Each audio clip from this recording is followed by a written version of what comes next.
Ya,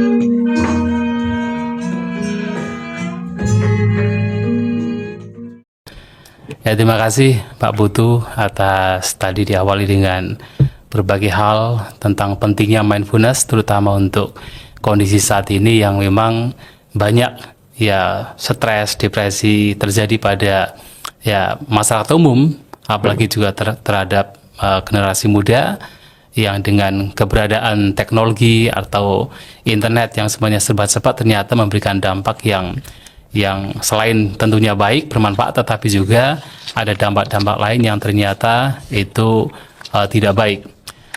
Ya, memang sekarang kita tahu bahwa mindfulness ini sudah sangat luas dipraktikkan oleh banyak orang, tidak hanya di negara Asia, tapi bahkan juga di negara Barat, Eropa juga sudah banyak mempraktikkan dan menyebarluaskan pentingnya mindfulness.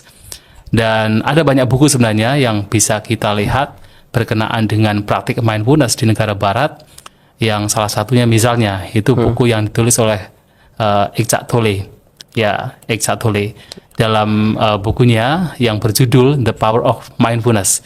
Jadi The Power of Now actually, ya jadi ya kekuatan sekarang. Tetapi ternyata di dalam penjelasan tentang buku tersebut The Power of Now itu menjelaskan tentang pentingnya mindfulness.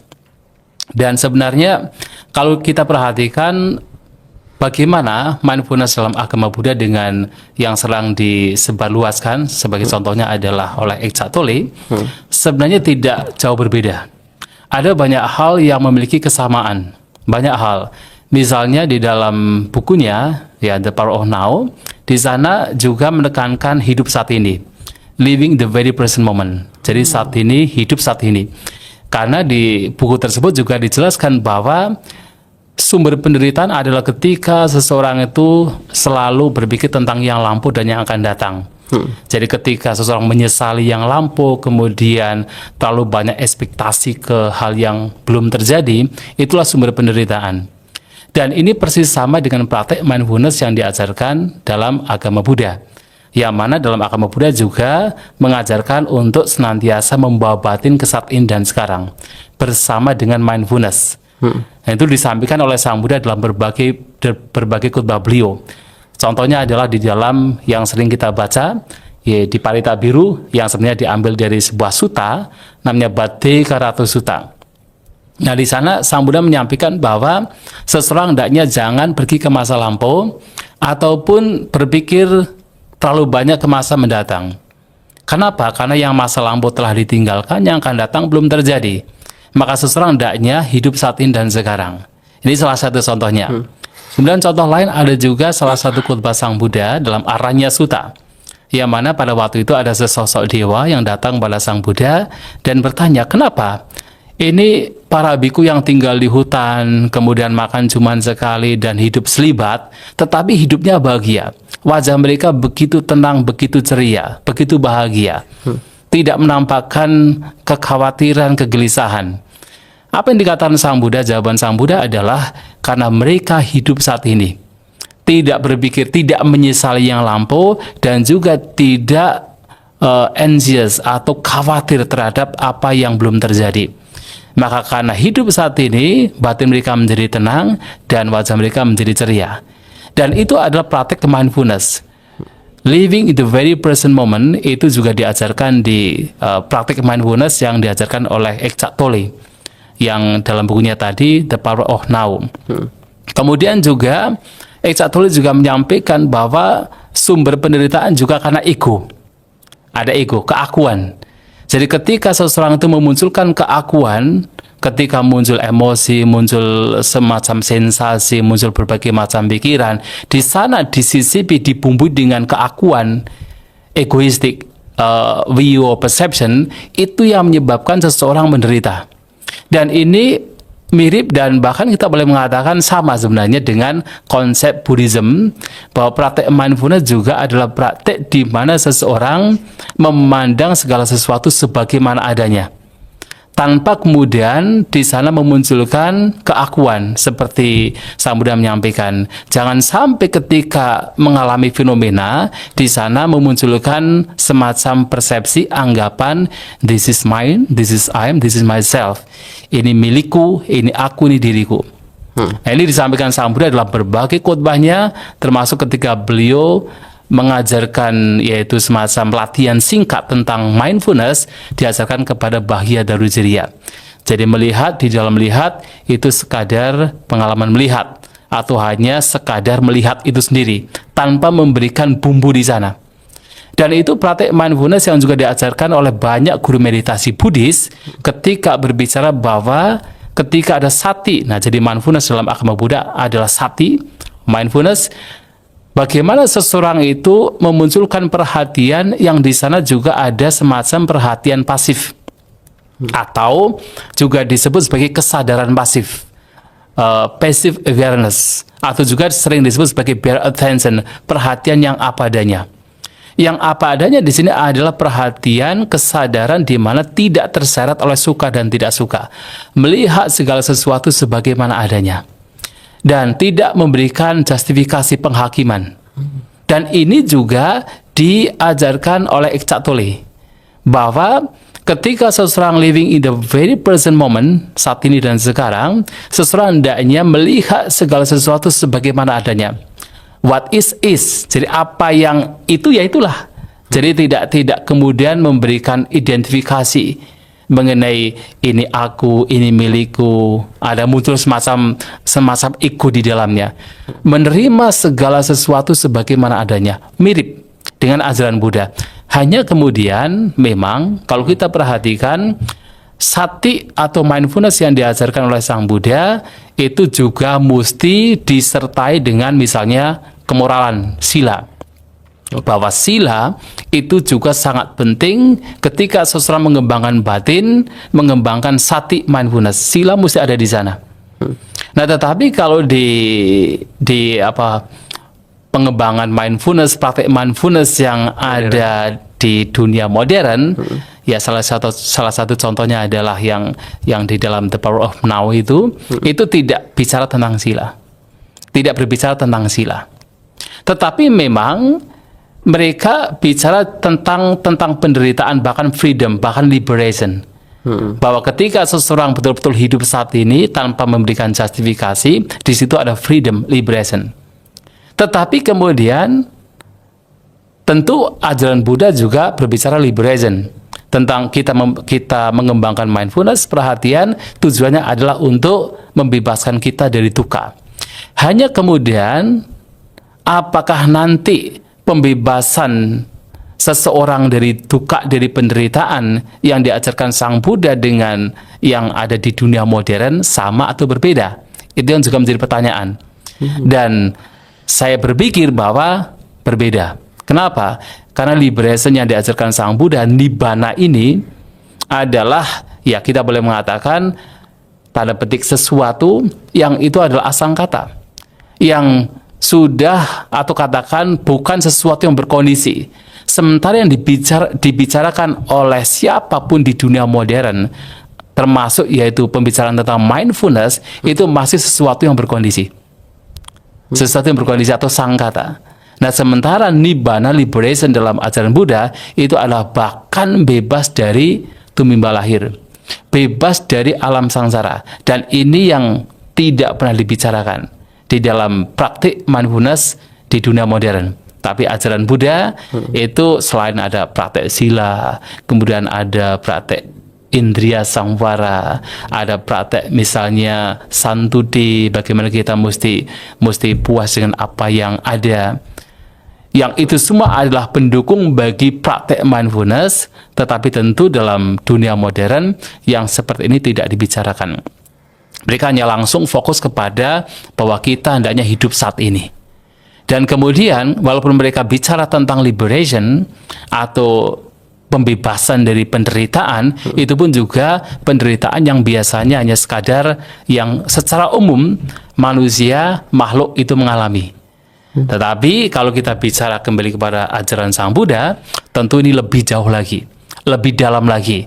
bahwa penderitaan itu tidak sekadar penderitaan yang secara umum makhluk atau manusia mengalami, tapi bahkan ketika seseorang sudah merasa dirinya tidak stres lagi, merasa dirinya tidak depresi lagi, merasa dirinya sudah bahagia pun, itu masih bisa dianggap sebagai bagian dari duka yang seseorang mesti membebaskan itu.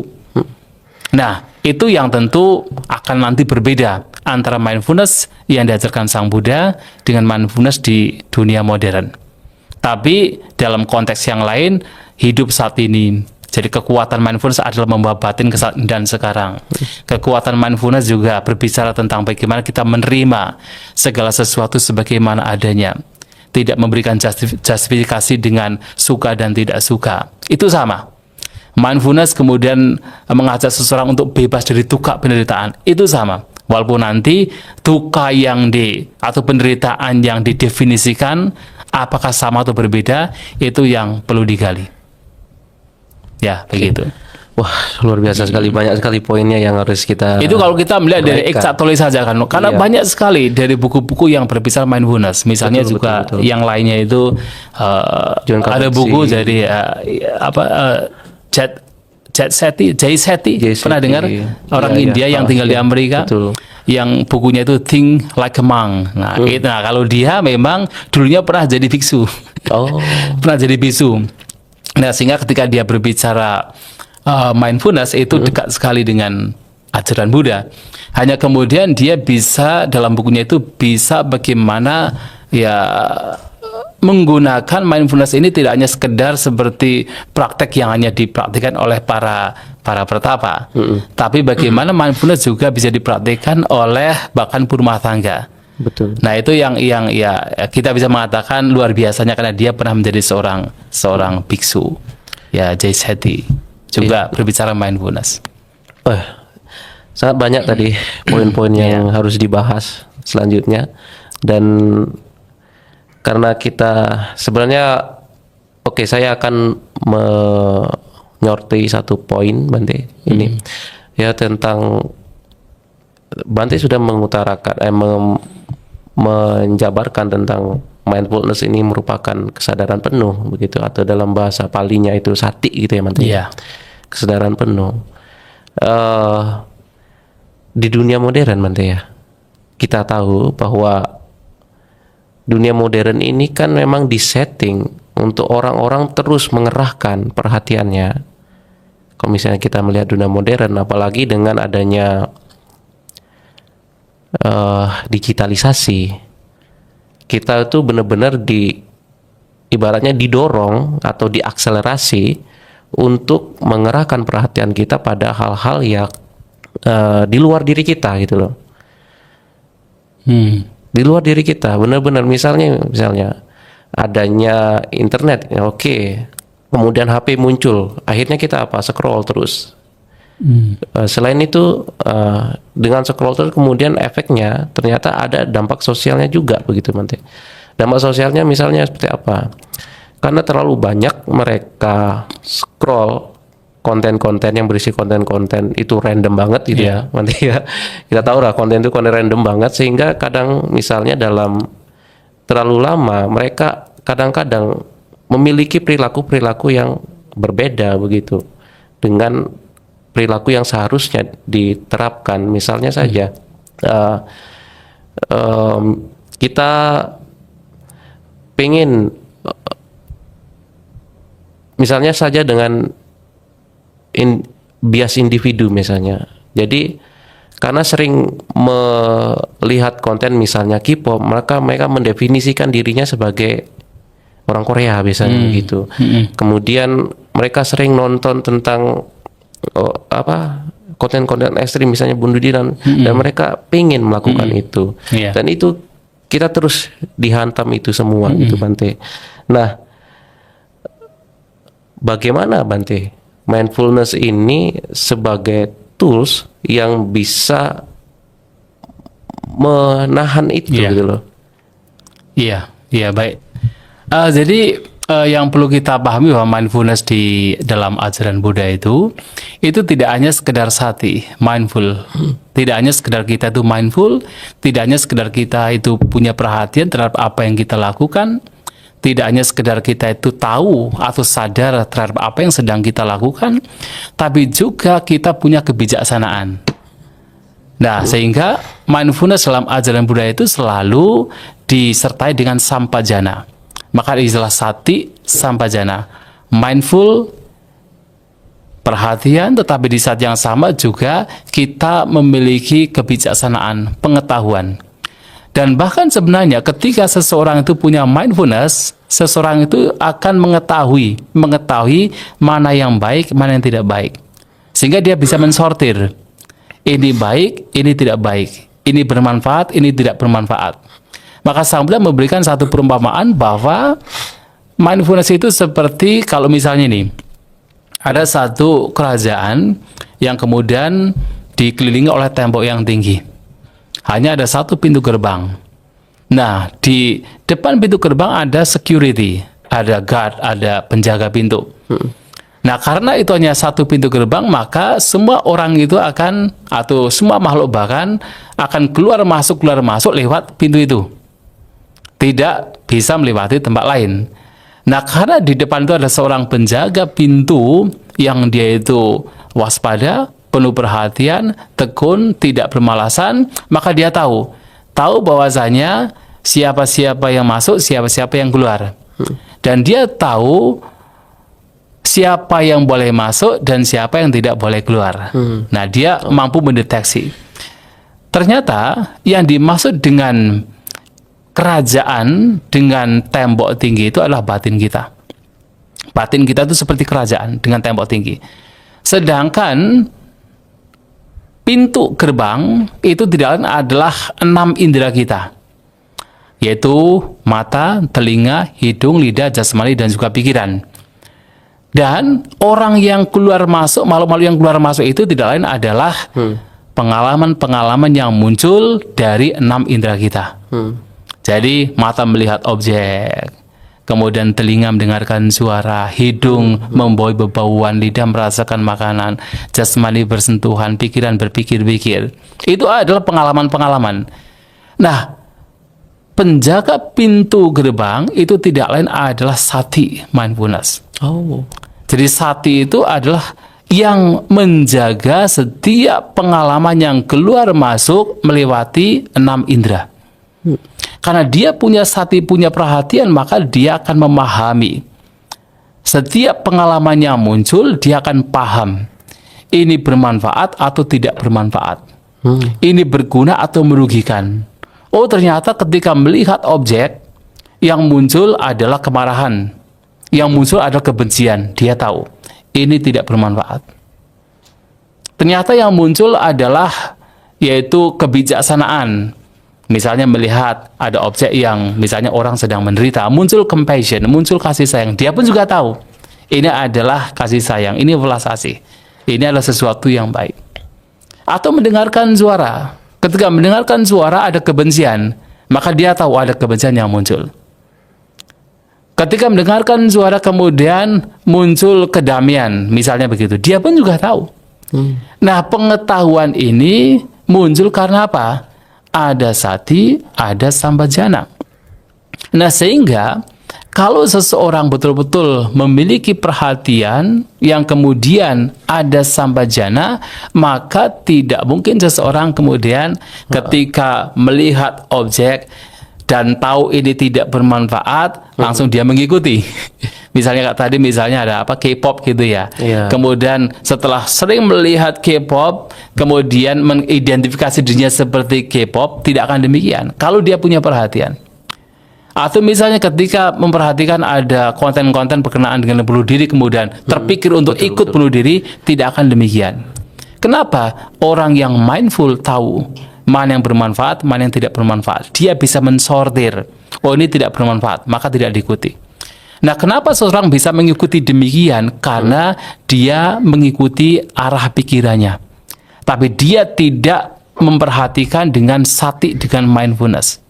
Dia tidak mengamati dengan sati dan mindfulness. Kalau dia mengamati dengan sati dan mindfulness, maka batin mengamati tetapi detached. tetapi tidak melekat. Tidak melekat, sehingga tidak terseret oleh suka maupun tidak suka. Nah, tetapi kalau kemudian seseorang melihat kemudian menuruti keinginannya tanpa tahu bahwa keinginan yang dia munculkan sebenarnya membahayakan, itulah karena dia tidak punya sati. Tetapi kalau orang punya sati mindfulness, maka dia tahu bahwa keinginan ini ketika muncul ini membahayakan. Misalnya kayak tadi misalnya, ingin bunuh diri misalnya, itu membahayakan. Tapi kalau seseorang punya mindfulness, dia akan detach. Dia tidak terseret oleh keinginan untuk seperti yang dilihat. Dia tidak kemudian memunculkan kebencian ketika misalnya ada objek-objek yang tidak menyenangkan. Kenapa? Karena sati didasari atau disertai oleh sampajana. Yang kedua bahkan, orang yang punya sati itu akan punya kemampuan untuk pausing. Pausing itu seperti apa? Gap. Seperti pause. Ya, pause itu kan. Dia tidak akan kemudian merespon semua hal itu dengan tergesa-gesa. Orang yang punya mindfulness tidak akan merespon semua hal dengan tergesa-gesa, tapi dia akan mampu pausing untuk diam, mendengarkan, melihat, hati-hati, tidak terseret. Nah, kalau seorang punya mindfulness, karena dia bisa pausing, dia bisa melihat lebih dalam, lebih luas terhadap apa yang sedang terjadi, maka dia tidak akan kemudian terseret oleh hal-hal yang sifatnya adalah membahayakan, yang sifatnya merugikan.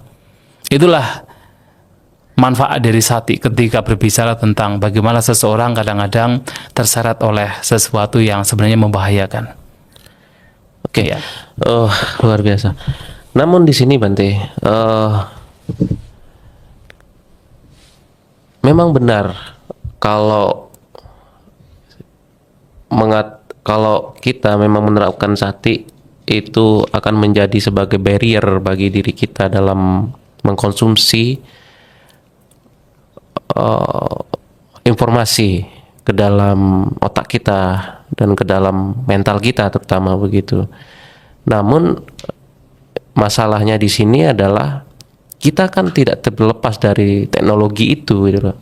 Yang mana teknologi itu ya kita tidak bisa menjudge itu buruk ataupun itu buruk begitu, sepenuhnya buruk. Nah, bagaimana cara kita agar kita itu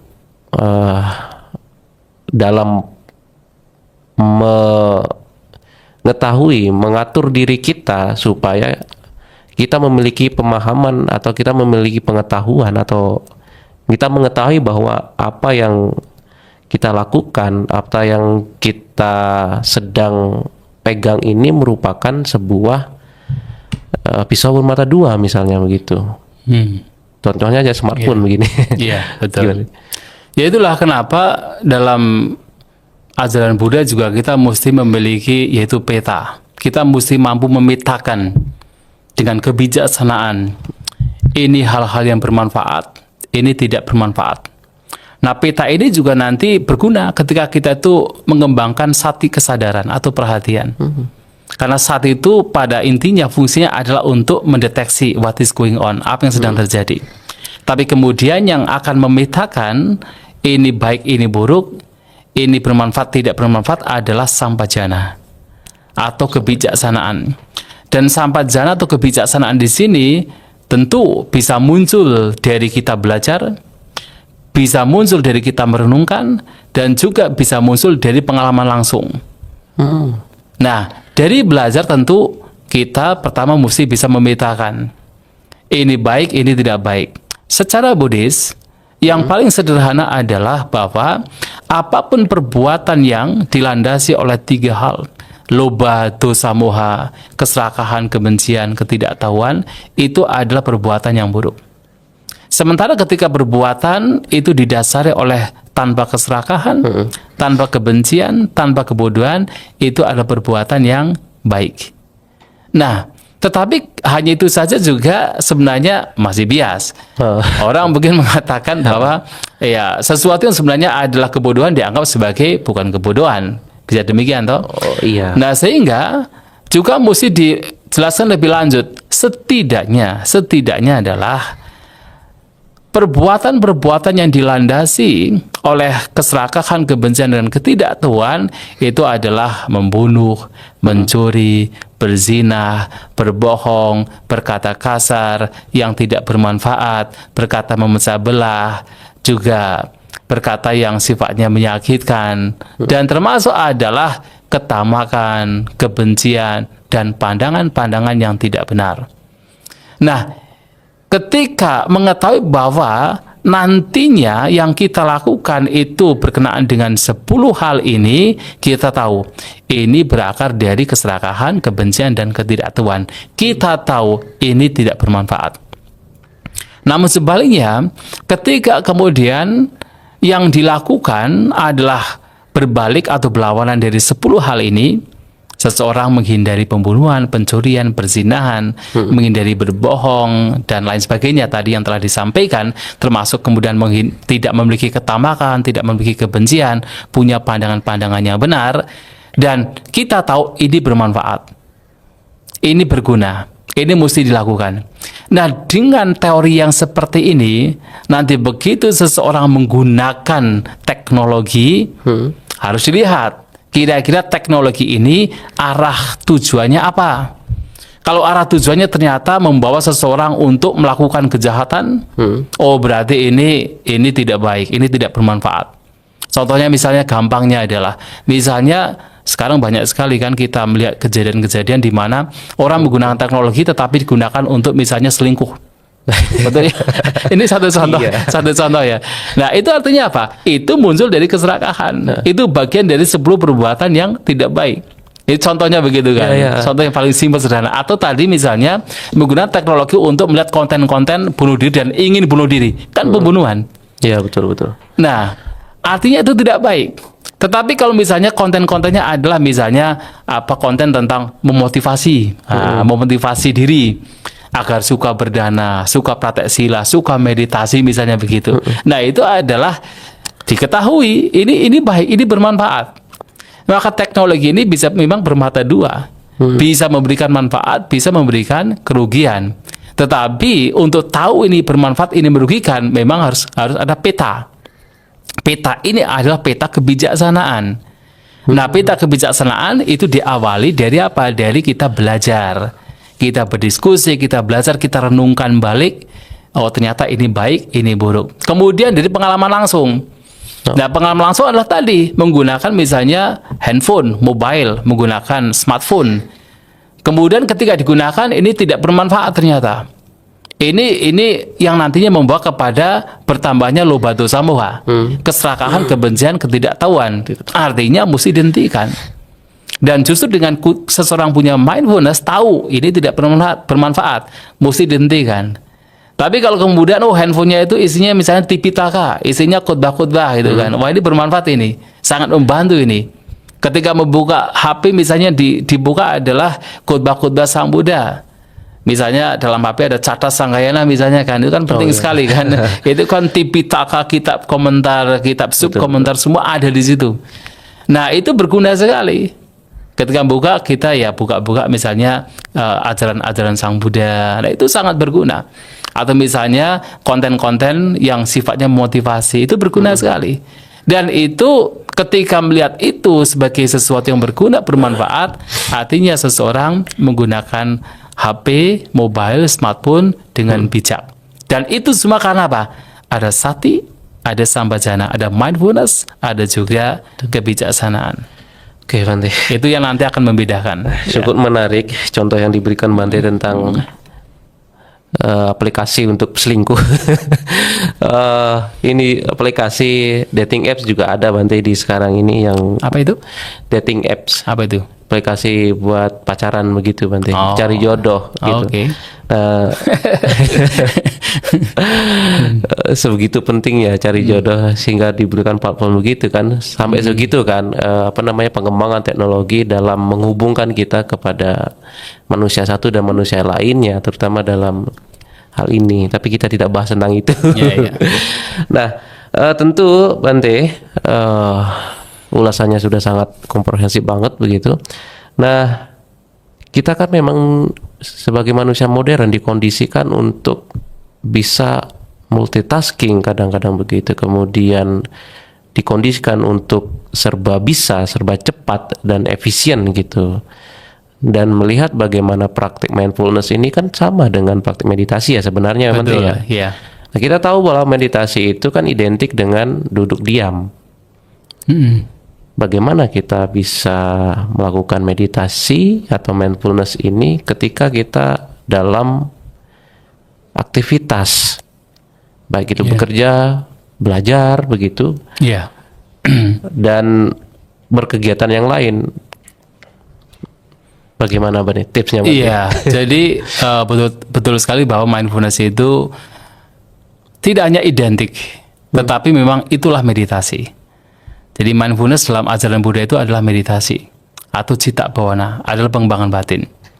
Yaitu tadi ada mindfulness sati, ada juga sampajana atau panyak kebijaksanaan. Nanti kalau ditambah lagi nanti juga akan ada yaitu effort, right effort, daya upaya benar. 3 hal tidak bisa dipisahkan dalam pengembangan batin atau dalam meditasi. Ada mindfulness, ada kebijaksanaan, ada daya upaya benar. Tidak bisa dipisahkan dalam kita mengembangkan batin atau meditasi. Nah, inti dari seseorang bermeditasi itu adalah menjaga batin. Menjaga batin dengan sati, sampajana, dan samawayama tadi, atau wirya, semangat. Jadi ketika seorang menjaga batinnya dengan baik, yaitu dengan memiliki perhatian sehingga seseorang tahu apa yang sedang terjadi, kemudian memiliki sampajana sehingga dia bisa memetakan ini baik, ini buruk, kemudian seseorang juga punya semangat ketika tahu ini buruk, muncul daya upaya untuk melenyapkan, ketika ini baik muncul daya upaya untuk mengembangkan. Ketika 3 hal ini dilakukan, disitulah sebenarnya meditasi. Nah, sekarang pertanyaannya adalah apakah 3 hal tersebut bisa dilakukan di dalam kehidupan sehari-hari? Oh, bisa. Tidak hanya pada saat duduk diam bermeditasi. Tentu duduk diam bermeditasi itu sangat-sangat penting, bahkan sangat spesial. Karena ketika duduk diam kita betul-betul bisa intens, betul-betul kita bisa fokus. Tetapi bukan berarti meditasi atau katan pengembangan batin yang menggunakan sati mindfulness itu hanya bisa digunakan, bisa dilakukan pada saat duduk diam. Namun pada saat melakukan berbagai macam aktivitas itu juga bisa dilakukan. Yang terpenting adalah menjaga batin, punya perhatian, punya kebijaksanaan, dan punya yaitu usaha atau daya upaya benar. Contohnya adalah misalnya pada saat seseorang melihat objek, tidak pada saat duduk diam mata terpejam. Melihat objek, misalnya seseorang, objek yang dilihat adalah orang lain yang pada waktu itu ya dia ingat bahwasanya orang tersebut dulu pernah membenci, pernah memperlakukan sesuatu yang tidak baik kepada kita. Nah, tetapi kemudian kita bertemu dengan orang tersebut, muncul kebencian, ketidaksukaan karena ingat, oh dulu dia itu menghina saya, dia itu bullying saya, melakukan perundungan pada saya. Muncul kebencian. Nah, ketika muncul kebencian dalam batin seseorang, kemudian di sana ada menghadirkan sati mindfulness, kemudian tahu itu kebencian tidak bermanfaat dan dia mengupayakan dengan segala macam caranya untuk melenyapkan kebencian yang sedang muncul, apakah dengan diam, meredam, atau dengan memunculkan cinta kasih. Nah, apapun itu caranya, dia melakukan cara untuk melenyapkan kebencian.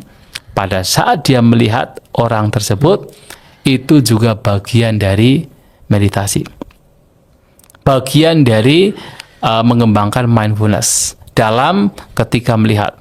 Belum lagi nanti ketika mendengar, kita membaui, ketika merasakan makanan, ketika bersentuhan, itu semua selama batin dijaga dengan baik dengan mindfulness, itu bagian dari meditasi.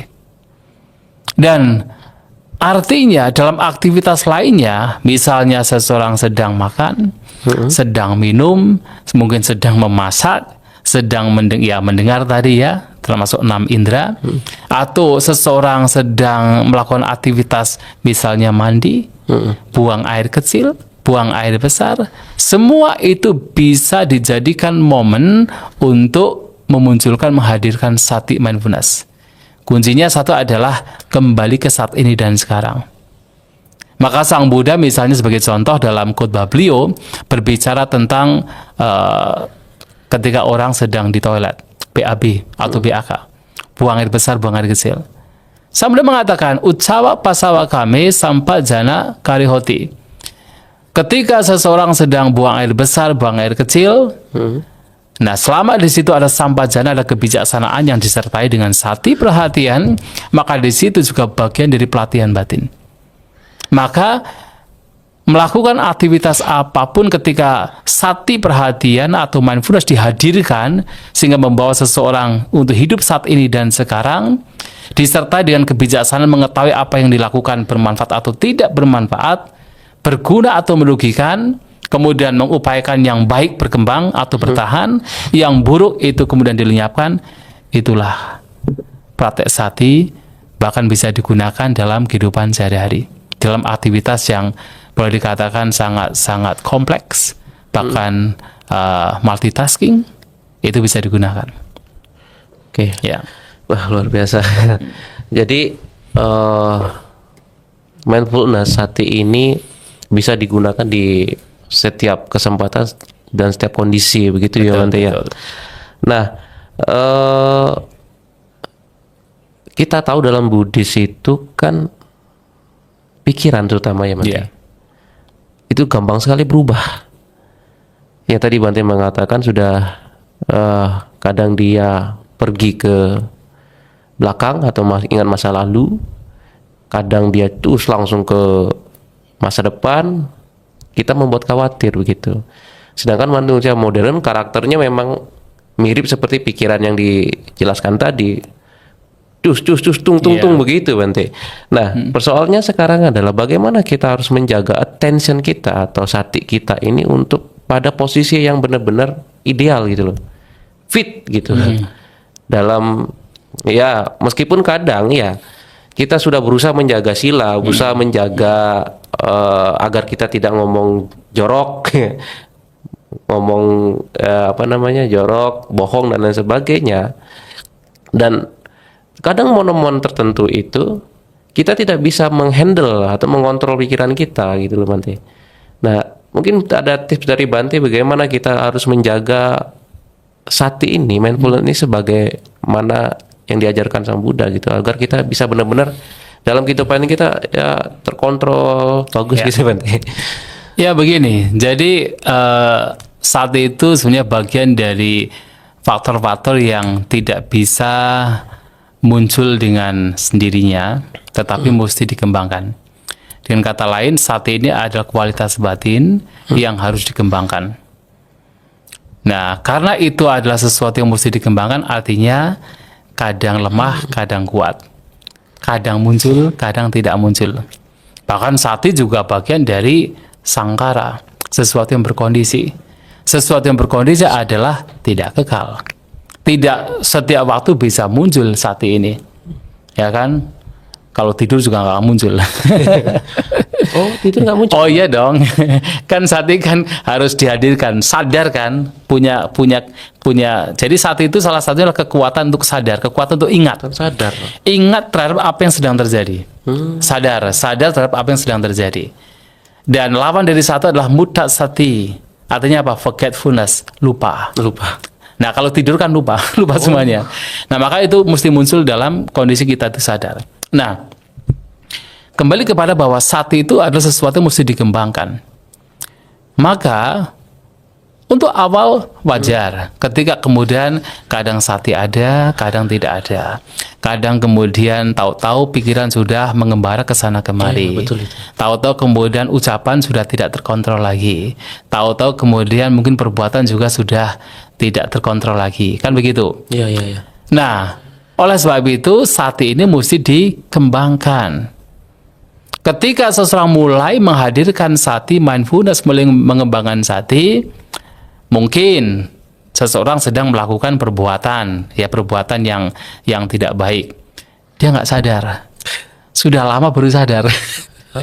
Ya kan, sudah lama baru sadar. Oh iya, tadi kan saya melakukan perbuatan yang jahat, yang tidak baik. Nah, sehingga orang yang mengembangkan sati ini, nanti kalau satinya itu semakin berkembang, awalnya kan tidak sadar lama. Tapi bisa saja kemudian ketika dia sedang melakukan perbuatan yang buruk, dia nyadar. Di tengah perbuatannya dia sadar. Ini tidak baik. Maka begitu sadar, harus dipotong, di stop. Atau kemudian lama-kelamaan seseorang yang mengembangkan sati perhatiannya semakin tajam, begitu perbuatan buruk sudah muncul kuat tapi belum termanifestasi ke dalam ucapan dan perbuatan jasmani, dia tahu, wah ini kemarahan muncul ini.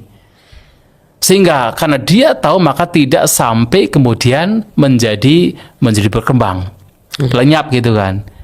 Nanti lama-kelamaan ketika sati perhatian semakin berkembang, ketika kotoran batin baru nongol saja, dia akan sadar.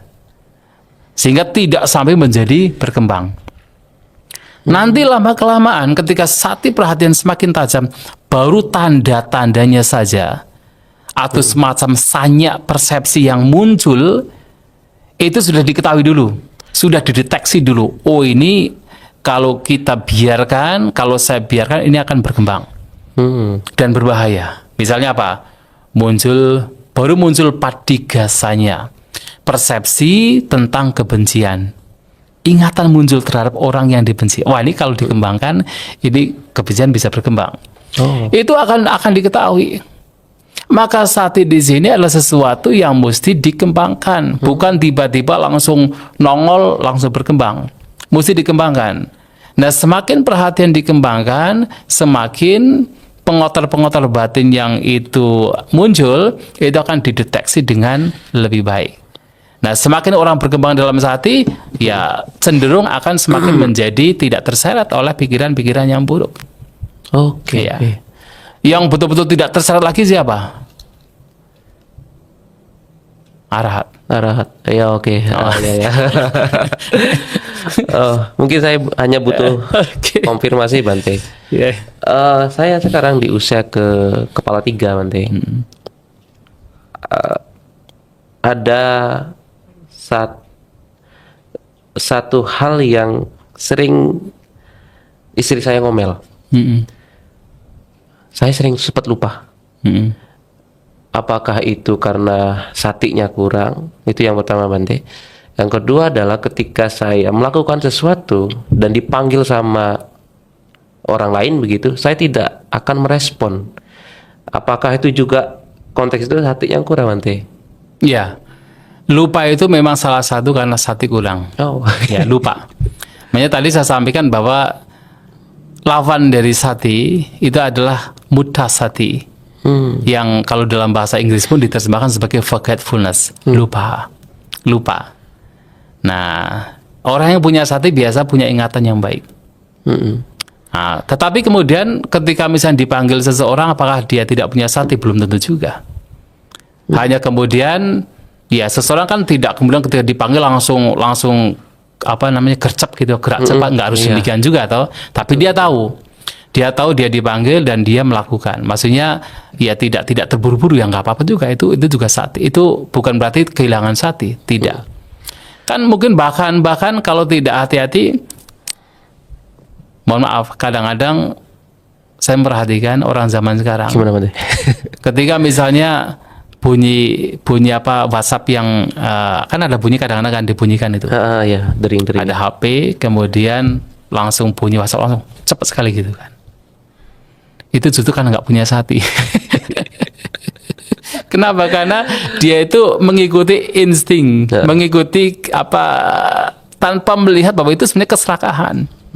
Ya, sehingga begitu ada bunyi WhatsApp gitu masuk, gitu langsung cepat sekali gitu kan. Nah, itu karena tidak punya sati. Tapi justru kalau orang punya sati, dia akan langsung melihat reaksi pikirannya. Ketika ada mungkin bunyi HP, bunyi telepon, atau bunyi pesan masuk, dia akan melihat reaksi pikirannya. Pikirannya itu dikuasai oleh keserakahan atau tidak.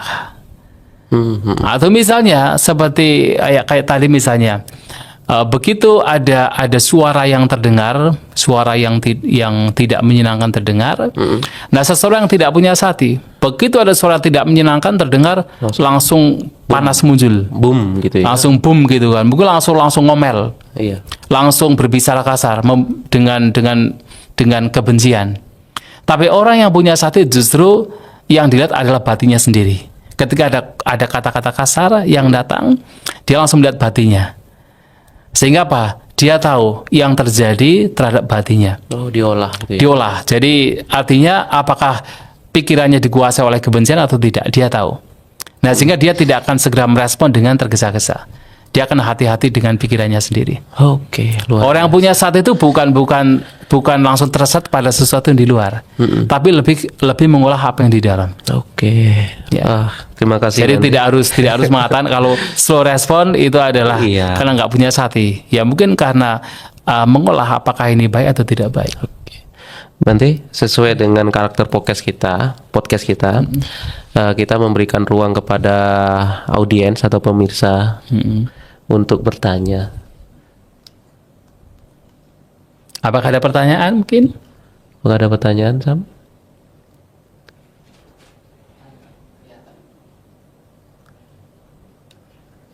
Oke. Ya mungkin sambil menunggu. Sambil menunggu ya. Iya. Oh, ini ada pertanyaan nih dari Fahri ya. Betul ya, di atas itu. Ternyata di atas. Yang mana yang belum di highlight? Iya. Yang di atas bisa dilihat. Oh, bukan Bante, itu sematan. Apakah mindfulness identik dengan vipassana? Iya. Betul ya? Iya. Oke, itu dari Fahri. Saya Fahri ya. nggak lihat malah. Iya. Nah, yang bagian paling atas ya. Iya. Betul ya. Oke, betul. Oke, betul ya. Ya, untuk mata saya masih bisa lihat ini. Silakan Bante. Iya, jadi pertanyaan adalah apakah mindfulness identik dengan vipassana? Vipassana, ya betul. Sangat identik. Tapi bukan berarti kemudian mindfulness hanya untuk vipassana. Nah, jadi memang sati itu seringkali diidentikan dengan praktek vipassana atau meditasi pandangan terang. Meditasi untuk melihat anicca, dukkha, dan anatta. Atau membawa batin untuk melihat bahwa 5 khandha atau 5 gugusan adalah tidak kekal. Adalah membawa kepada duka penderitaan ketika dilekati. Adalah fenomena yang tidak ditemukan entitas di dalamnya. Dan sati mindfulness punya tujuan di sana juga. Makanya seperti yang tadi saya sampaikan, bahwa banyak guru meditasi ketika mengajarkan praktek mindfulness itu juga harus diimbangi dengan praktek mindfulness yang disebut sebagai kesadaran pasif atau passive awareness, kesadaran pasif. Atau kemudian bare attention, perhatian yang apa adanya. Bare itu seperti ya katakan telanjang dan katakan perhatian yang apa adanya. Nah, perhatian yang apa adanya yang di situ tidak menjustifikasi dengan suka dan tidak suka, tidak terseret oleh suka dan tidak suka. Itu adalah juga perhatian yang disebabkan atas dasar pemahaman. Memahami bahwa segala sesuatu adalah tidak kekal. Apakah berkenaan dengan jasmani, atau berkenaan dengan perasaan, berkenaan dengan emosi, bentuk-bentukan pikiran, berkenaan dengan apapun persepsi yang muncul, apapun fenomena yang tersadari oleh sati perhatian ini, semua itu tidak kekal. Nah, kemudian seseorang paham bahwa apapun yang tidak kekal ketika itu dilekati, digenggam, pasti membawa kepada penderitaan. Karena begitu yang digenggam ini itu lenyap, padam, atau seseorang itu tidak bersama lagi dengan apa yang dia genggam, maka di situ muncul penderitaan. Nah, karena melihat bahwasanya menggenggam apapun fenomena adalah penderitaan, dukkha, maka seseorang memperhatikan objek dengan sati, memperhatikan objek tanpa menggenggamnya, tanpa kemudian ya di situ ada kemelekatan. Sehingga mengamati, memperhatikan dengan batin yang detached, dengan batin yang tidak melekat. Dan itu adalah kesadaran pasif. Dan juga ketika seseorang mempraktikkan vipassana dengan kesadaran pasif, di situ juga kesadaran yang membawa seseorang untuk melihat apapun fenomena sebagaimana adanya tanpa kemudian membumbui dengan persepsi ini milikku, ini aku, ini diriku. Dan ini adalah persepsi yang berlawanan dengan persepsi pada umumnya, ini milikku, tanha, ini aku, mana pembandingan, ini diriku, pandangan-pandangan tentang self. Nah, meditasi adalah untuk bagaimana membawa batin tidak terseret pada pandangan bahwa ada self, persepsi bahwa ada self atau diri atau aku, dan ini adalah anatta. Nah, persepsi anatta ini, persepsi tanpa aku, tanpa diri ini, itu dipraktikkan dalam vipassana yang juga ketika seseorang mengembangkan mindfulness juga membawa batin kepada persepsi tanpa aku. Dan ini sangat penting dalam ajaran Buddha.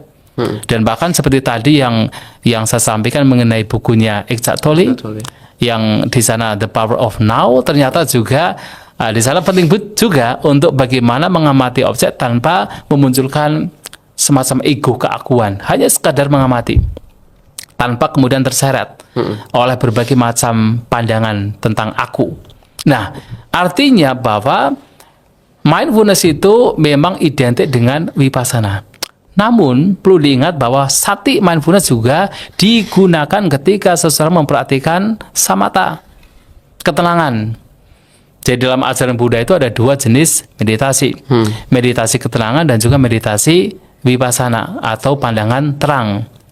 Nah, meditasi ketenangan ini pun juga membutuhkan sati mindfulness. Kenapa?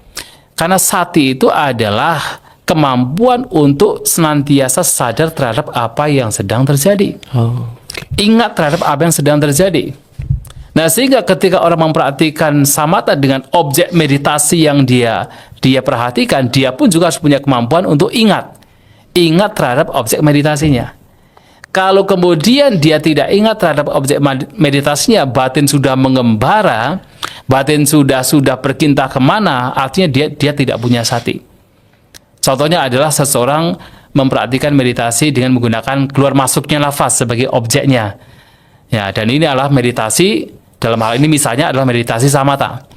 Nah, pada saat dia memperhatikan keluar masuknya nafas dengan perhatian terhadap keluar masuknya nafas, itu sati. Itu sati perhatian. Maka dalam meditasi ya samatha dengan objek keluar masuknya nafas disebut apa? Anapanasati. Anapanasati. Sati. Ada sati di sana. Ada perhatian terhadap nafas masuk, nafas keluar. Nah, itu samatha. Kalau kemudian ketika seseorang memperhatikan keluar masuknya nafas, ternyata pikiran sudah mengembara. Artinya dia lupa dengan keluar masuknya nafas, berarti dia tidak ada sati di situ. Tidak ada sati terhadap keluar masuknya nafas. Maka bahkan meditasi samatha tidak hanya vipassana, seseorang harus memiliki sati perhatian. Nah, sehingga praktik meditasi bahkan ketika orang mengembangkan ketenangan batin sedemikian rupa sampai mencapai pencapaian jhana, bahkan jhana keempat yaitu rupa jhana keempat, dan itu sangat-sangat mendalam, sangat kondisi batin yang sangat terkonsentrasi. Sang Buddha memberikan definisi. Salah satu definisinya adalah upeka sati parisuddhing. Seseorang yang mencapai jhana keempat adalah seseorang yang keseimbangan batin dan satinya, perhatiannya, mindfulness-nya itu sudah sangat murni. Itu jhana keempat. Maka samatha, vipassana itu membutuhkan sati, membutuhkan mindfulness. Keduanya membutuhkan mindfulness, tidak hanya vipassana. Walaupun kemudian ada yang mengidentikan mindfulness dengan vipassana, tapi samatha juga sangat membutuhkan mindfulness atau sati. Oke, terima kasih Mate. Semoga bisa menjawab dari pertanyaan Ferry. Ada satu pertanyaan lagi Bante. Mandami Bante izin bertanya bagaimana mengembangkan satu dalam kehidupan sehari-hari. Oh, sati maksudnya mungkin ya. Iya satu. Iya. Ya, sebenarnya banyak yang bisa kita lakukan dalam kita mengembangkan sati perhatian dalam kehidupan sehari-hari. Kita bisa memulai dari hal-hal yang kecil. Artinya aktivitas yang biasa kita lakukan. Contohnya misalnya kan kita dalam hidup pasti berjalan ya. Oh, Ya pasti berjalan ya. Apakah kita berjalan mungkin dari kalau kita sebagai biku ya dari Dhammasala ke Kuti atau sebagai berumah tangga misalnya dari rumah ke kantor ke tempat kerja. Nah biasanya ketika orang tidak punya sati kan berjalan kemudian membiarkan pikiran mengembara, pikiran kesana kemari, kan begitu? Iya betul. Nah sekarang kita bisa memulai dengan apa? Dengan alih-alih kita berjalan dengan membiarkan pikiran mengembara, kita berjalan dengan sati mindfulness. Caranya bagaimana? Caranya sadar terhadap setiap langkah kakinya. Sadar terhadap setiap langkah kakinya. Bagaimana Bante? Ya artinya kaki kanan melangkah tahu kaki kanan, kaki kiri melangkah tahu kaki kiri, dan juga bisa menggunakan instrumen lain dengan cara mencatat dalam batin tapi kanan kiri sembari berjalan, kaki kanan melangkah catat kanan, kaki kiri melangkah catat kiri, terus demikian. Nah dengan kita terbiasa berjalan dengan sadar, itu juga bagian dari kita mengembangkan sati dalam kehidupan sehari-hari. Yang kedua, aktivitas lainnya adalah misalnya pada saat kita mandi. Setiap hari kita mandi kan? Oh iya. Ya, atau nggak pernah mandi? Tergantung cuaca. Ya. Nah, pada saat kita mandi, mungkin pada seseorang mandi mungkin pikiran dibiarkan mengembara. Nah, sekarang mulai saat mandi kemudian betul-betul kita sadar kita mengambil air, sadar kita menyiramkan air, sadar kemudian pada saat air menyiram ke tubuh, sadar dengan rasa dingin air, kemudian sadar pula ketika membersihkan tubuh dengan sabun misalnya. Nah, tidak membiarkan pikiran mengembara. Nah, itu juga yang bisa kita lakukan. Yang ketiga, terkadang banyak orang itu lupa ketika berasosiasi atau berinteraksi dengan orang lain. Sekarang ini dengan adanya gadget, dengan adanya HP, dengan adanya katakan mobile atau smartphone, kemudian sembari berbicara pun pegang HP, tidak fokus dengan komunikasi, ya kan, dengan lawan bicaranya, pegang HP masih sembari lihat HP gitu, bicara lihat HP, kemudian itu di situ tidak ada sati. Kalau orang punya sati perhatian justru letakkan dulu. Letakkan kemudian betul-betul fokus dengan komunikasi. Oke. Itu juga latihan yang perlu dilatih dalam kita beraktivitas dalam kehidupan sehari-hari. Dan baik pula adalah paling tidak setiap harinya itu ada momen betul-betul bebas dari semuanya. Momen hening lah kalau kita mengatakan momen hening. Yang itu betul-betul bebas dari apa? Bebas dari smartphone, bebas dari gadget, bebas dari laptop, bebas dari musik. Mohon maaf Bang, menyela nanti. Artinya gimana? Mohon maaf nanti ya, menyela. Ini masih nyambung kok. Ya. Banyak orang berpandangan bahwa praktek meditasi Buddhis itu, apalagi yang namanya Vipassana, dianggap menimbulkan pikiran-pikiran yang apalagi dengan adanya misalnya melihat apa adanya biasanya dikatakan sebagai sikap pasif, bahkan kadang tuh apatis gitu. Dan ini juga berangkat dari banyak orang-orang pandangan, misalnya orang Barat mengatakan bahwa Buddhisme itu agama yang pesimis sih. Biasanya berangkat dari sana. Tapi kalau misalnya lihat dari penjelasan Bante bahwa berjalan pun kita harus melakukan mindful, kemudian berbicara, komunikasi dengan teman kita. Ini memberikan gambaran bahwa mindfulness itu bukan seperti yang dikatakan oleh orang-orang di luar sana begitu. Jangan menegaskan kalau mindfulness ini bukan sikap untuk apatis gitu. Justru mendekatkan kan gitu. Iya, justru begini. Kalau tadi saya mengatakan bahwa praktek mindfulness juga membawa batin untuk melihat sebagaimana adanya. Itu pun juga atas dasar kebijaksanaan. Kebijaksanaan tentang anicca, dukkha, dan anatta.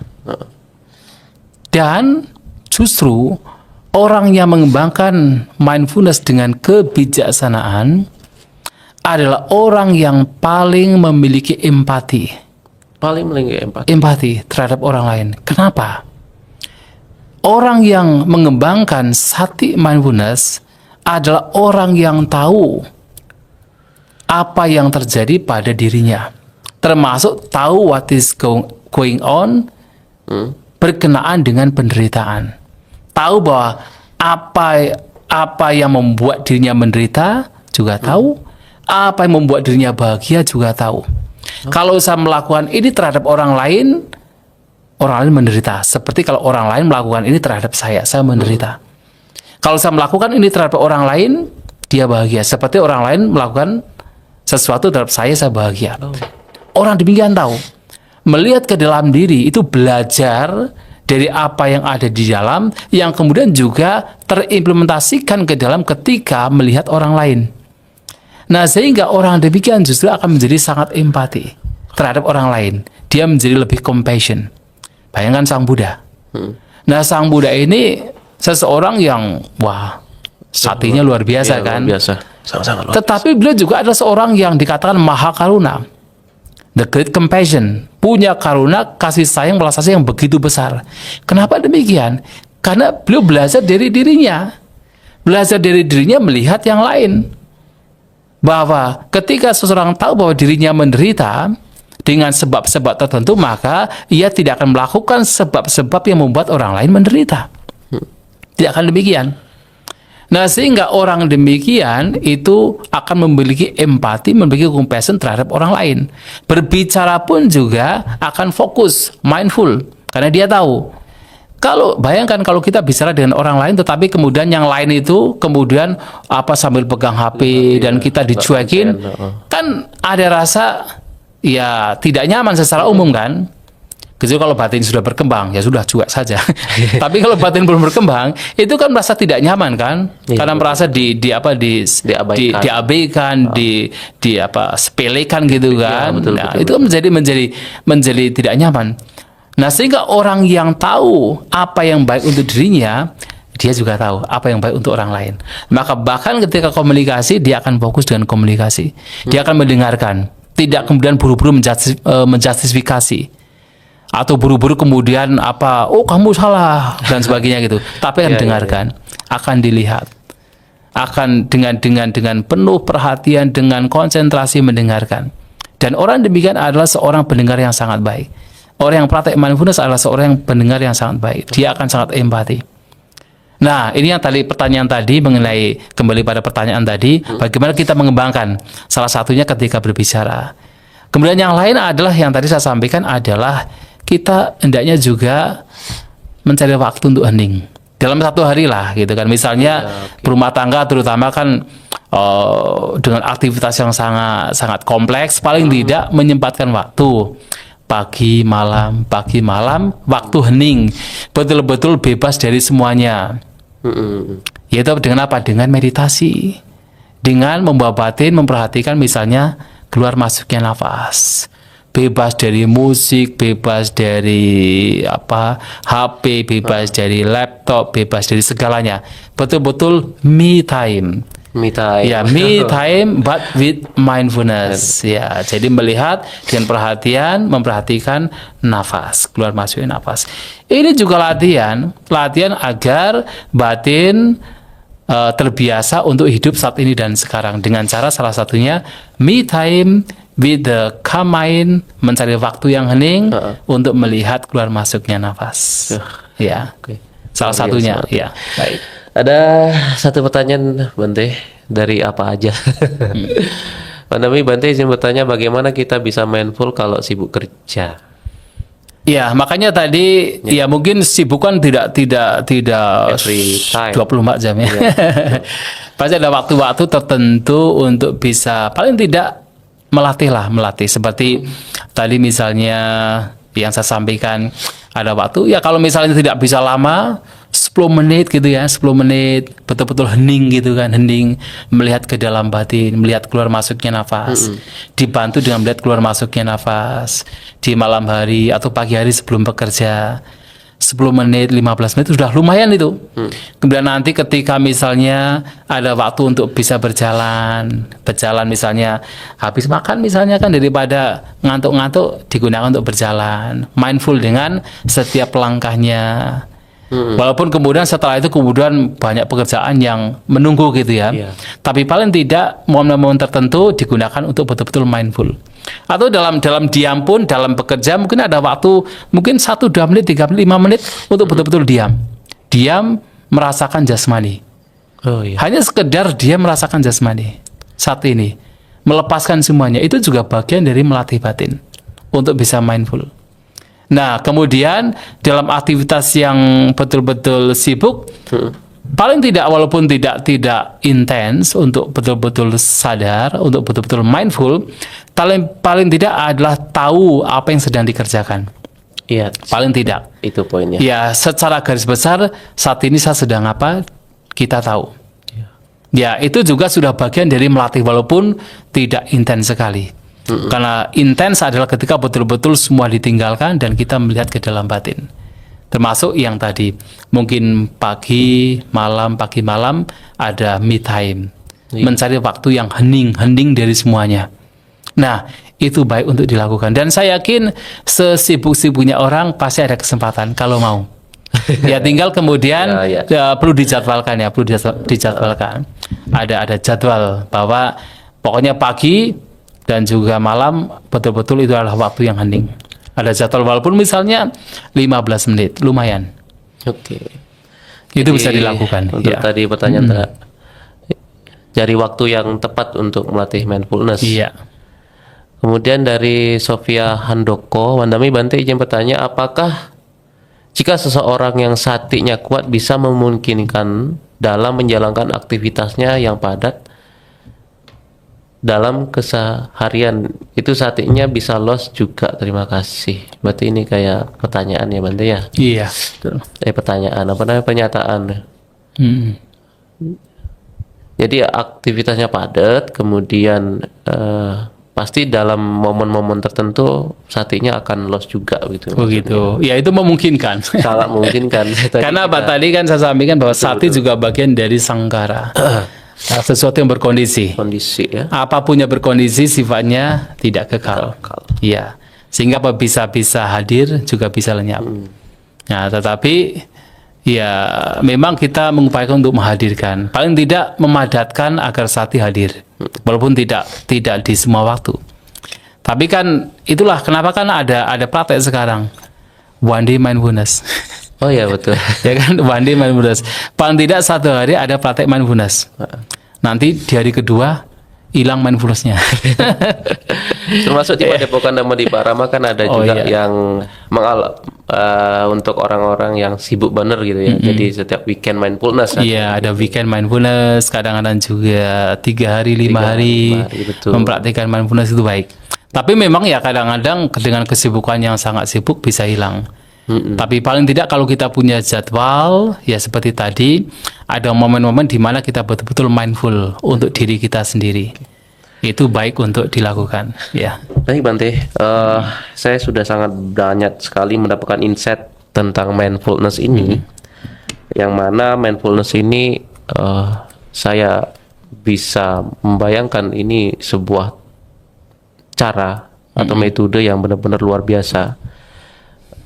Bukan hanya untuk kita atau individu, untuk diri kita sendiri, tetapi ini juga dengan penjelasan yang tadi bahwa mindfulness ini sebagai controlling, sebagai controlling moralitas, kemudian dalam kehidupan sehari-hari, kemudian dalam hubungan antara manusia dan lingkungan terutama, begitu ya Bante ya. Nah, ini mindfulness ini benar-benar memiliki potensi yang luar biasa ke depannya kalau mau dikembangkan lebih jauh. Nah, saya ingin menarik ini, mindfulness ini lebih jauh lagi, Bante. Misalnya dalam begini, Bante. Kalau kita misalnya mengaitkan dengan potensi Indonesia emas yang terutama dalam pemanfaatan sumber daya manusianya, yang mana tahun 2030 sampai tahun 2045 usia produktif manusia Indonesia itu berkisar 16 tahun sampai dengan 60 tahun begitu. Itu usia produktif manusia.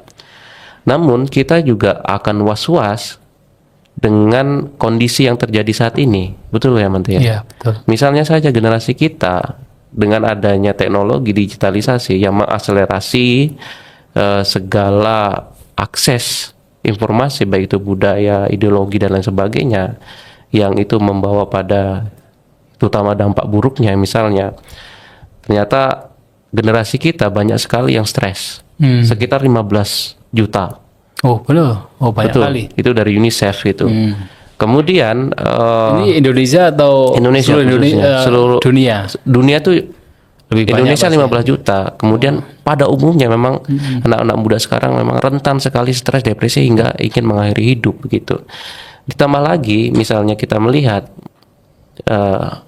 tawuran, kemudian pergaulan bebas, adopsi budaya yang tidak sesuai dengan budaya kita, budaya lokal kita, hingga sampai dengan kita, generasi kita ini kehilangan identitas-identitas yang seharusnya itu menunjang untuk kemajuan bangsa atau mencapai Indonesia emas tadi. Nah, Iya.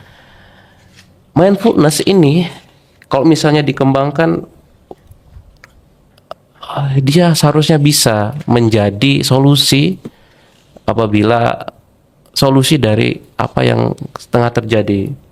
Bagaimana menurut Bante mengenai tantangan kita mengedukasi generasi muda bahwa misalnya salah satu ini mindfulness ini harus benar-benar digunakan gitu loh. Ya, ya itu sangat baik, sangat baik.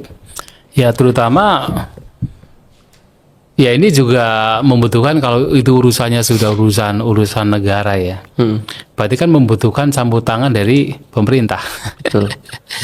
Dan salah satunya barangkali kalau misalnya seperti mindfulness ini dimasukkan ke dalam kurikulum gitu ya, kurikulum pendidikan gitu kan. Itu kan juga sangat baik. Jadi ada kita tidak usah berbicara bahwa ini adalah praktek misalnya ajaran Buddha. Sedangkan sekarang mindfulness juga dipraktekkan oleh siapapun. Betul. Bahkan di dunia barat tidak pernah menyampaikan ini ajaran Buddha. Tapi semuanya kebanyakan mempraktikkan sekarang tanpa tahu bahwa itu adalah yang memang juga ditekankan dalam agama Buddha. Ya, karena kan kualitas mindfulness ini bukan kualitas yang milik agama tertentu sebenarnya. Ini kualitas yang bisa dikembangkan oleh siapapun. Betul. Oleh siapapun manusia. Tanpa melihat sukunya apa, rasnya apa, agamanya apa, bisa mengembangkan mindfulness tanpa melihat agamanya apa. Nah, sehingga kalau kemudian misalnya dari pemerintah itu kemudian dimasukkan ke dalam kurikulum pendidikan, dalam salah satu misalnya silabusnya gitu kan, bahwa ada praktek mindfulness, itu juga sangat baik. Atau misalnya paling tidak munculkan atau dilatih sebelum misalnya seseorang itu mengadakan ajar mengajar gitu kan. Sebenarnya kan pada saat kita itu ada upacara hari Senin gitu kan, kan ada mengheningkan cipta gitu ya. Nah, hanya saja kalau di situ kan mengheningkan cipta kan arah tujuannya adalah untuk mengingat para pahlawan gitu kan. Nah, ya itu sebenarnya baik juga, baik. Tetapi sebenarnya mengheningkan cipta ini juga bagian dari praktek mindfulness. Praktek mindfulness. Apalagi kalau kemudian, oke lah, dalam waktu-waktu tertentu sebelum kita mengadakan ajar mengajar, duduk diam, merasakan jasmani atau keluar masuknya nafas. Nah, itu bisa digunakan untuk bagaimana supaya sekali waktu kita itu tidak kemudian terseret terus oleh objek-objek yang ada di luar. Karena kan kalau ya sekarang dengan keberadaan katakan teknologi yang memberikan sesuatu yang serba cepat gitu, itu kan pikiran selalu terseret kepada objek luar. Betul. Sehingga tidak melihat ke dalam. Sehingga bahagia dan menderita itu disebabkan diukur dari objek luar. Betul, betul. Dan akhirnya apa? Terseret sesuatu yang kadang-kadang membahayakan. Nah, kalau kemudian mindfulness ini kemudian dikatakan disebarluaskan, gitu kan, dimasifkan, dijadikan budaya betul. bagi generasi muda terutama, termasuk generasi tua juga. Ya, generasi muda gitu kan. Padahal kan ini kan berbicara tentang apa demografi kan itu kan. Nah, itu artinya bahwa kalau kemudian mengheningkan cipta kembali kepada saat ini dan sekarang itu dilakukan, itu sangat baik. Dan kita di Indonesia, terutama misalnya di Jawa, sebenarnya falsafah Jawa atau katakan local wisdom, Betul. ya kearifan lokal itu sudah mengajarkan mindfulness. Apa itu? Eling lan waspada. Itu diajarkan oleh orang tua kita tanpa melihat ini dari agama apa. Nggak ada bicara ini agama Buddha, agama Kristen, agama Islam, nggak ada. Eling lan waspada itu adalah kearifan lokal, falsafah Jawa yang dulu selalu diberikan oleh orang tua kita. Hidup itu harus selalu apa? Eling lan waspada. Itu adalah mindfulness. Betul. Nah, kalau seperti itu kemudian dibudayakan di anak-anak kita untuk selalu eling terhadap diri kita, waspada terhadap pikiran kita, jangan terseret oleh pikiran-pikiran yang tidak bermanfaat, itulah mindfulness. Dan kalau itu dilakukan, itu saya kira baik sekali. Iya, betul. Nah, bagaimana? Ya dari pendidikan, kemudian mungkin para pemuka agamanya untuk bisa memperkenalkan mindfulness gitu kan. Itu sangat baik. Saya teringat tadi bahwa kebudayaan kita sendiri atau budaya kita sendiri memang sudah mengakar mindfulness itu. Tadi di Jawa ada falsafah tentang eling waspada. Kemudian kalau misalnya kita ke Bali, Bante, penari-penari itu kan dia menari sambil matanya membelalak. Itu sebenarnya untuk mengatakan apa? Waspada. Oh gitu ya. Iya, kenapa membalak kiri kanan gitu, gitu. waspada. Jadi sebenarnya budaya kita sendiri sudah ada itu, tapi kita memang kurang mengeksplorasi betul. dan membudayakan itu dalam ruang-ruang yang bukan hanya agama tapi pendidikan, terutama pendidikan ya, karena memang kita ngomongin bahasa apa namanya generasi gitu. Nah, tadi yang bagus itu adalah Bante mengingatkan bahwa jangan hanya generasi muda aja yang diingatkan, tapi generasi tuanya. Artinya supaya tidak ada gap gitu. Betul. Kita misalnya kita sebagai muda dan Bante bukan Bante. Misalnya dengan orang tua kita atau dengan teman-teman kita yang memang lebih senior begitu. Nah, kadang ini gap ini yang menjadi apa ya? Yang orang senior atau orang tuanya tidak bisa mengajarkan kepada yang muda-muda ini untuk ibaratnya mencontohkan bagaimana pendidikan moral dan lain sebagainya, mindfulness, apalagi dalam konteks mindfulness misalnya begitu.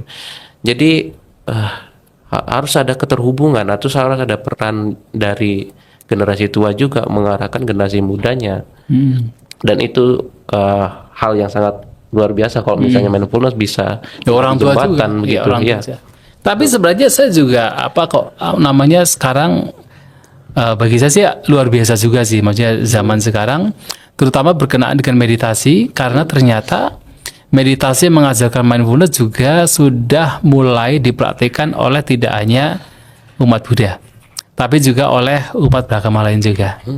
Yang kalau kita mengadakan retreat meditasi, ya tidak hanya ketika retreatnya itu di luar wihara ya, bahkan ketika retreatnya di dalam wihara pun juga ada beberapa orang yang sebenarnya bukan Buddhis, mereka umat beragama lain yang juga ikut meditasi mindfulness, dan tentu itu sangat diperbolehkan, dan kita juga tidak, ya kita sebagai Buddhis tidak apa misalnya mengajak mereka harus jadi Buddhis, enggak. Karena ini urusan batin. Jadi tidak harus misalnya jadi Buddhis harus bisa praktek meditasi, praktek mindfulness, tapi siapapun bisa melakukan. Dan sekarang sudah mulai di Indonesia, mulai ada praktek-praktek mindfulness yang juga mulai bergemalah dibandingkan zaman dahulu yang tidak fokus lah kebanyakan orang itu. Ya. Oke, berarti kita berikan kesempatan lagi untuk Ya, audiens. baik. Mohon bisa ditampilkan.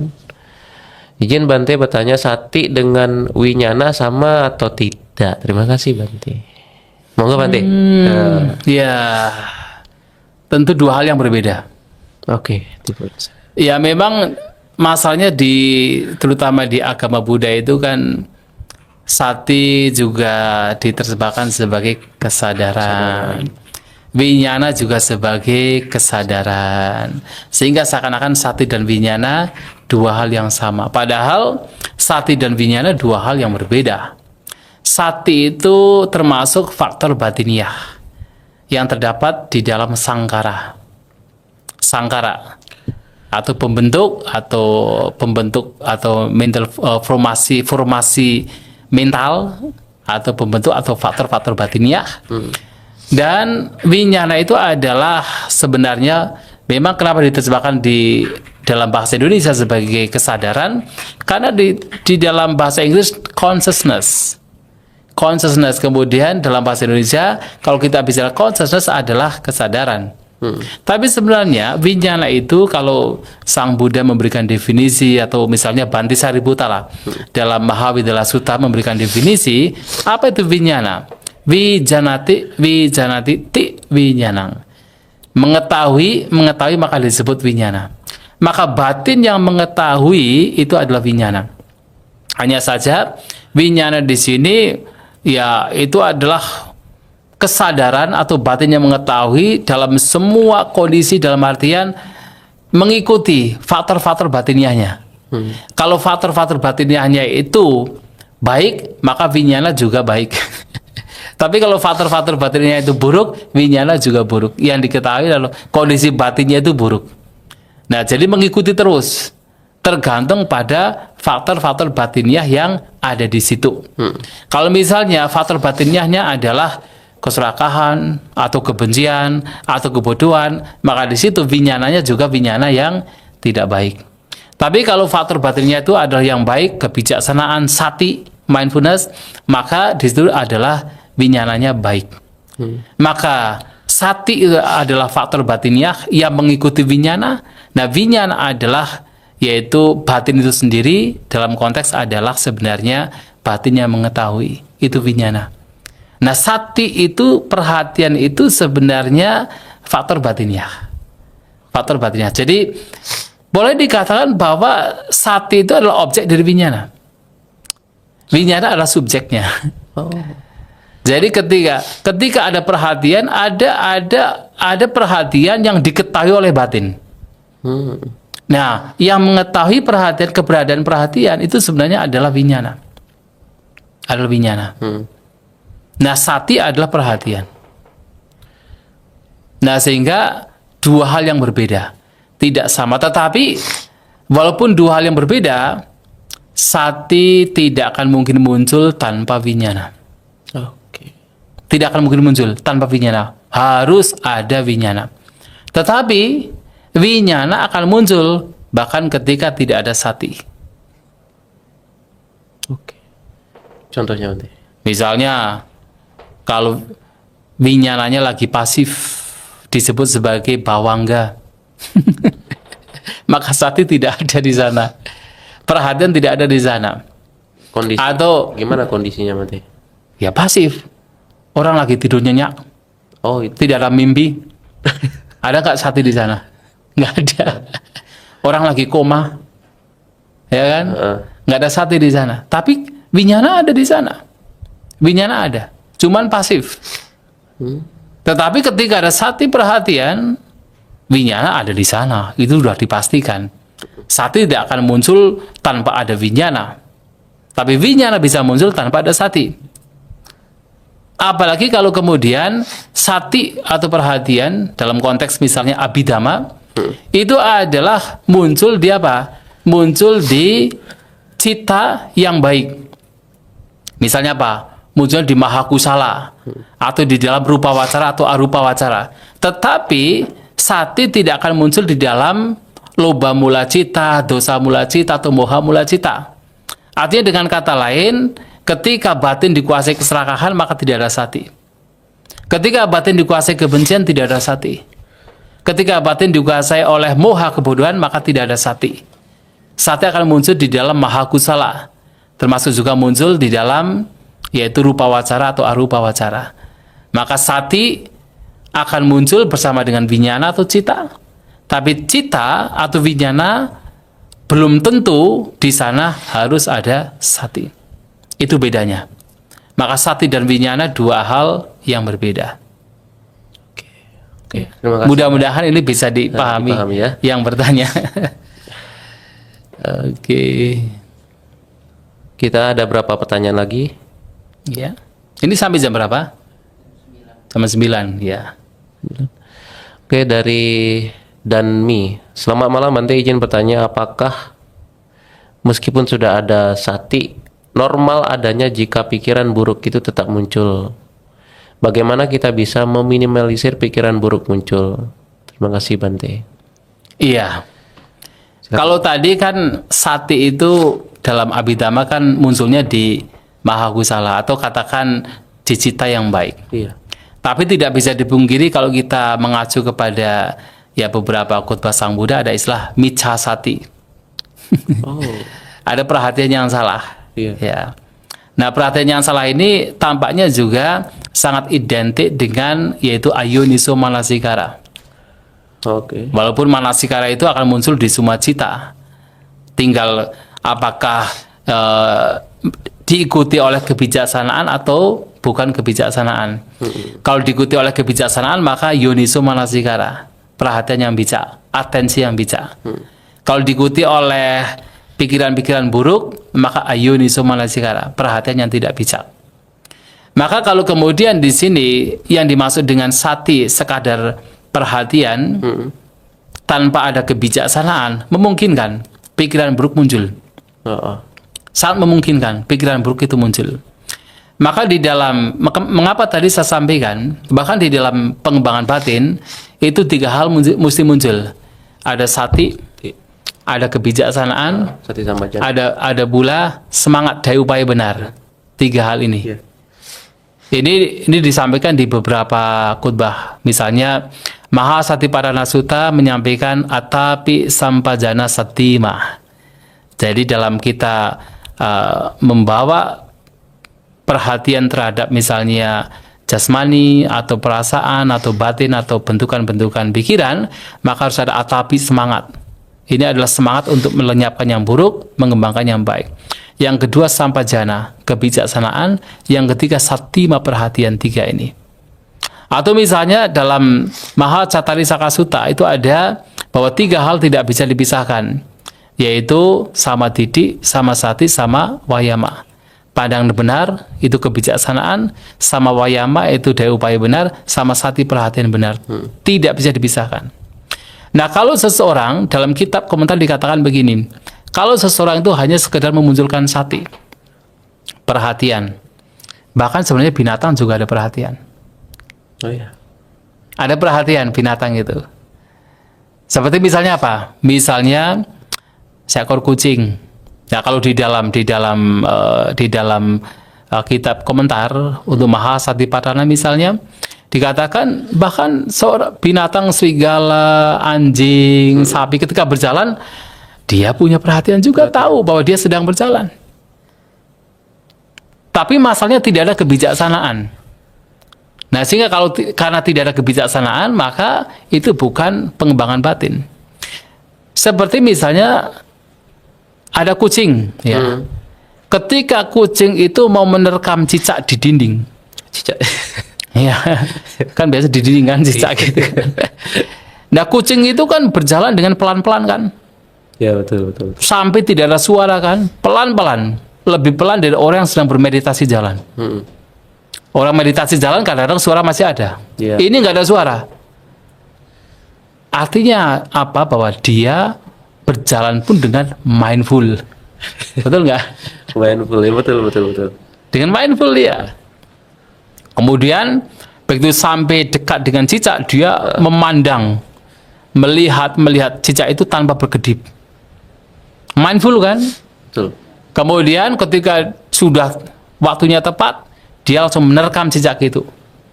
dan itu sangat precise. Jadi artinya betul-betul tertangkap gitu kan, tidak meleset. Mindful kan? Tapi apakah kucing yang sedang melakukan demikian itu sedang bermeditasi? Tidak. Kenapa? Justru yang dimunculkan di sana adalah kotoran batin.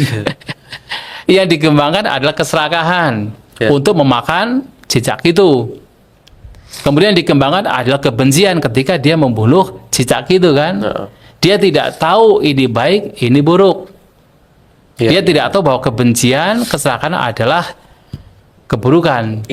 Nah, sehingga tidak ada sampajana. Karena dia hanya punya perhatian tanpa ada sampajana, maka dia tidak sedang bermeditasi. Nah, kalau tadi ditanya apakah kalau hanya punya sati itu kotoran batin masih bisa muncul, memungkinkan. Bahkan sangat memungkinkan. Apalagi kalau tidak ada sampajana. Kalaupun ada sampajana, kotoran batin masih bisa berkembang. Kenapa? Kalau tidak ada wirya. Orang tahu kebencian sedang muncul. Karena dia punya sati, maka dia tahu ada kebencian. Terdeteksi. Karena dia punya kebijaksanaan, maka dia tahu ini kebencian. Ini tidak bermanfaat. Tapi masalahnya tidak ada semangat untuk melenyapkan. Berkembang juga kebenciannya. Maka tiga ini mesti ada. Maka sati saja sebenarnya juga tidak cukup. Mesti ada sampajana, mesti ada juga yaitu daya upaya yang benar. Gitu. Jadi seperti kayaknya saat ini ibarat seperti termometer gitu ya Bante ya. Ketika ada air panas dia akan memunculkan reaksi dengan bentuk Fahrenheit, Celcius dan sebagainya. Ketika dia dalam kondisi tidak ada sesuatu yang harus diperhatikan, dia akan tidak membaca itu gitu. Ya, saat itu sesuatu mesti dimunculkan lah, tetapi kemudian mesti juga dibarengi dengan kebijaksanaan. Komponen tadi. Komponen tadi kebijaksanaan dan juga daya upaya benar. Tiga ini, walaupun kadang-kadang memang Sang Buddha itu hanya menyebutkan sati. Tapi saya pernah mendengar dari sebuah diskusi dari para Bante, ketika Sang Buddha hanya menyebutkan sati, perhatian dalam konteks yang baik, artinya di situ mesti ada sampajana, ada kebijaksanaan. Kadang begitu, jadi tidak kemudian hanya sati saja, pasti ada kebijaksanaan. Walaupun kadang-kadang Sang Buddha tidak menyebutkan tentang kebijaksanaan. Seperti tadi misalnya, diumpamakan seperti seorang penjaga pintu. Tidak disebutkan tentang panya, tapi mesti di sana ada panya. Kemudian kadang-kadang Sang Buddha memang menggunakan sati sampajana atau sati panya. Keduanya disebutkan semua. Nah, kemudian juga disebutkan pula tentang pentingnya atapi semangat, pentingnya samawayama, itu juga disebutkan. Artinya tiga ini sebenarnya tidak bisa dipisahkan. Kalau satu saja tidak cukup. Harus ada kebijaksanaan, harus ada daya upaya benar supaya yang buruk ketika muncul juga bisa lenyap. Terima kasih Bante. Berarti harus ada komponen lainnya untuk mendukung. Satu pertanyaan terakhir Bante. Bante, saat ini kebenaran adalah hasil konstruksi. Kebenaran dapat tergantung jumlah yang menyatakan, meskipun hal itu ada kesalahan. Bagaimana menyikapi batin untuk menerima kondisi tersebut? Bagaimana? Bisa diulangi? Saat ini kebenaran adalah hasil konstruksi. Kebenaran dapat tergantung jumlah yang menyatakan. Dari jumlah yang menyatakan, meskipun hal itu adalah kesalahan. Bagaimana menyikapi batin untuk menerima kondisi tersebut? Misalnya seperti ini, Bante. Ada isu A, yang itu sebenarnya isu yang nggak sesuai dengan realitas yang ada. Isu itu mengumpat di ruang-ruang misalnya digital atau medsos, tapi itu diproduksi terus-menerus atau disebarkan share. Nah, akibatnya banyak orang akan terpengaruh bahwa itu adalah berita yang benar. Padahal padahal dari realitasnya itu nggak sesuai. Misalnya kayak polisi. Terkadang kan polisi di-capture kan hal yang negatif gitu. Kayak di Mula kemarin gitu. Tadi sebenarnya situasi dalam demo itu kan nggak mesti kita tahu seperti apa situasinya. Betul. Demikian Bante, maksudnya pertanyaan itu seperti itu Bante. Jadi kadang kebenaran itu hanya dibuat-buat saja, Iya. faktanya yang nggak sesuai dengan kebenaran yang itu. Iya. Iya. Monggo Bante. Ya, makanya tadi di awal saya juga menyampaikan kita mesti punya peta kebijaksanaan, agar ketika kita itu memperhatikan sebuah fenomena dengan perhatian, kita sudah punya peta juga. Apakah ini membawa manfaat atau tidak memberikan manfaat? Apakah ini merugikan atau nanti memberikan hal yang baik kepada diri sendiri dan juga orang lain? Mesti harus ada peta di situ. Nah, apa yang bermanfaat tentu yang tidak disertai oleh lubah dosa moha, yang tidak merugikan diri sendiri ataupun orang lain. Apa yang kemudian tidak bermanfaat yang nanti merugikan diri sendiri dan juga orang lain, yang itu didasari oleh keserakahan, kebencian dan juga ketidaktahuan. Sebagai contoh yang terkadang saya sampaikan ketika mungkin beberapa kali ketika ada ceramah misalnya ada Sang Buddha menyatakan begini,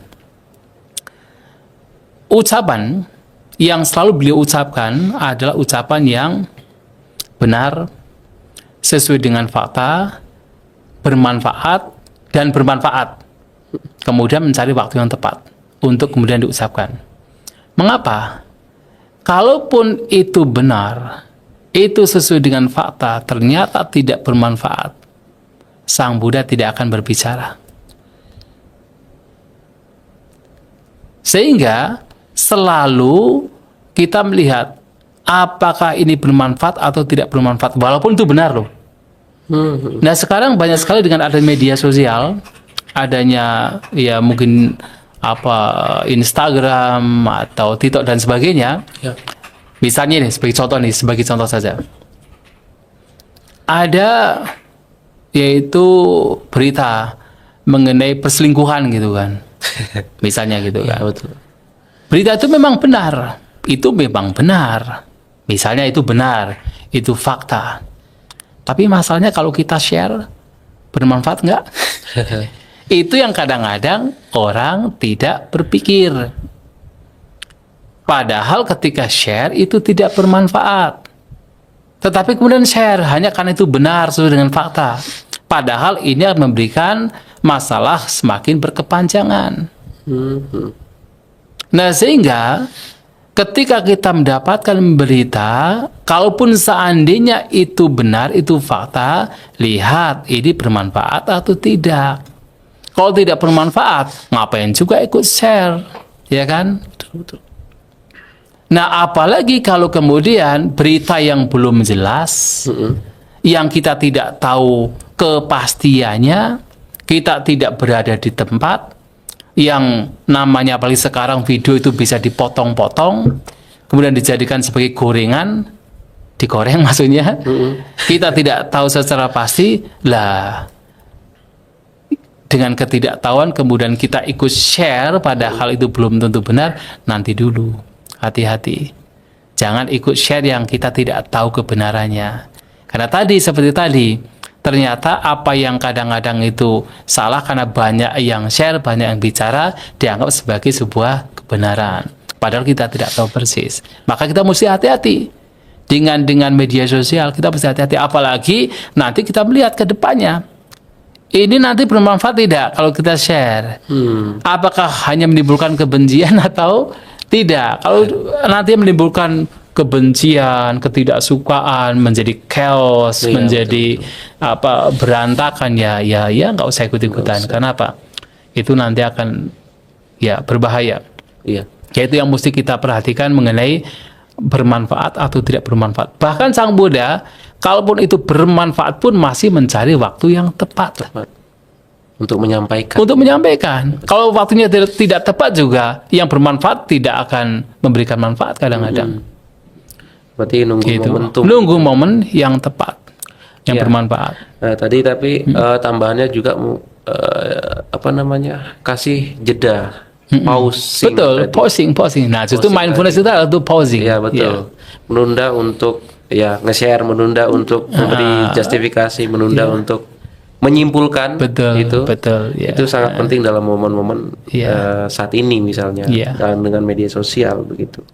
Oke Bante, kita hampir di penghujung acara. Iya, baik. Mungkin saya akan memberikan satu pertanyaan lagi menyambung dari kita tentang bahas mindfulness, hubungannya dengan sebagai tools yang luar biasa dalam membangun generasi bangsa. Menurut Bante di masa depan mindfulness ini sebaiknya diarahkan atau dikembangkan ke arah mana, Bante? Apakah dia hanya sebagai konsumsi untuk kita keseharian saja, atau justru ini menjadi fondasi spiritual, etika, dan kebijaksanaan sebuah bangsa? Oh iya, tentu. Jadi kalau sekarang kalau saya perhatikan, mindfulness hanya digunakan untuk mengatasi stres, mengatasi depresi. Dan sebenarnya kalau kita itu hanya mengembangkan atau menghadirkan mindfulness hanya karena kita stres, hanya karena kita itu punya masalah mental, itu akan mudah dilupakan. Kenapa? Karena begitu kita merasa fine-fine saja, begitu kita merasa tidak stres, maka kita tidak mindful lagi.